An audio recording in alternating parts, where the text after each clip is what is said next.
Let's see this question. बच्चों इसमें हमें टिकट्स दी हुई है, इन पे कुछ नंबर हैं, हम उसमें से निकाल रहे हैं और इंडिपेंडेंट इवेंट्स के बारे में पूछा है। तो यहां पे अपन कॉन्सेप्ट देख लेते हैं। कॉन्सेप्ट यूज अपना हो जाएगा इंडिपेंडेंट इवेंट्स।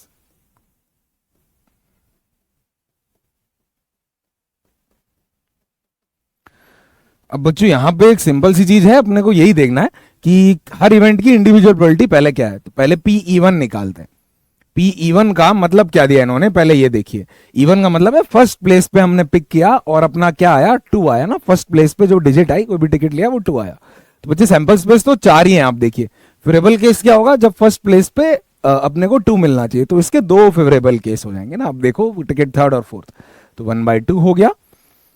P2 देखिए, अब आप दूसरे प्लेस पे उसको 2 चाहिए, तो इन्होंने यार बहुत सिमेट्रिकल डेटा बनाया हुआ। आप देखो ये भी 2/4 हो जाएगा। और सेम लॉजिक से आप देखिए P3 जो है, ये देखो यार बच्चों, ये भी आप देखिए थर्ड प्लेस पे 2, ये भी 2 बार, तो ये भी 2/4 यानी कि 1/2 हो जाएगा। तो बच्चों ये P1 E2 E3 है। अब वो पूछ रहा है पेयर वाइज इनमें से कौन इंडिपेंडेंट है और कौन नहीं।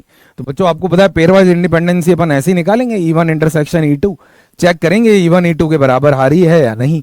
तो बच्चों यार अगर आप देखोगे, अगर ये Pe1 और Pe2 के बराबर हो जाएगी प्रोडक्ट के, तो अपन बोल देंगे ये दोनों पेयर वाइज इंडिपेंडेंट है।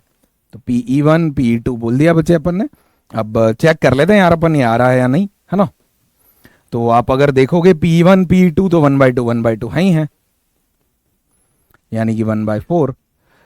E1 इंटरसेक्शन E2 मतलब अपने को E1 भी चाहिए E2 भी चाहिए।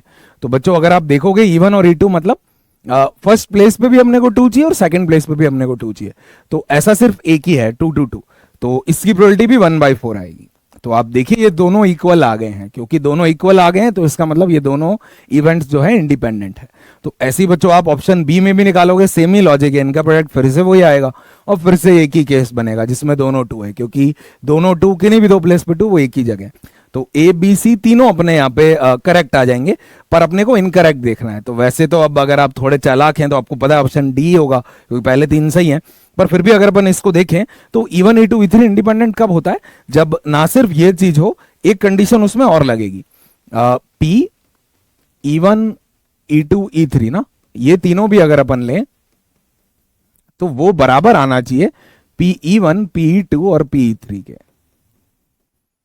अब बच्चों वो केस आपका बनेगा नहीं यार, क्योंकि ये तो 1/2 इंटू 1/2 इंटू 1/2 आ रहा है, और ये केस अगेन 4 लोगे आप, फेवरेबल केस 1 ही निकलेगा, क्योंकि तीनों प्लेस पे 2 भी एक के ही है। तो वैसे भी हमने को दिख ही रहा था डी ऑप्शन अपने को टिक लगाना ही था, क्योंकि वही एक नॉट करेक्ट बचता था। अपन ने सॉल्व भी करके देख लिया। तो यहाँ पे अपन देखेंगे डी तो इनकरेक्ट हो गया, पर अब यही है ना, अब झूठ का ही जमाना है, तो इनकरेक्ट ही पूछा है, बोला है कौन सा इनकरेक्ट है वो बता दो। तो अपन ने बता दिया भाई कि ये वाला इनकरेक्ट है, बाकी तीनों सही आ रहे थे।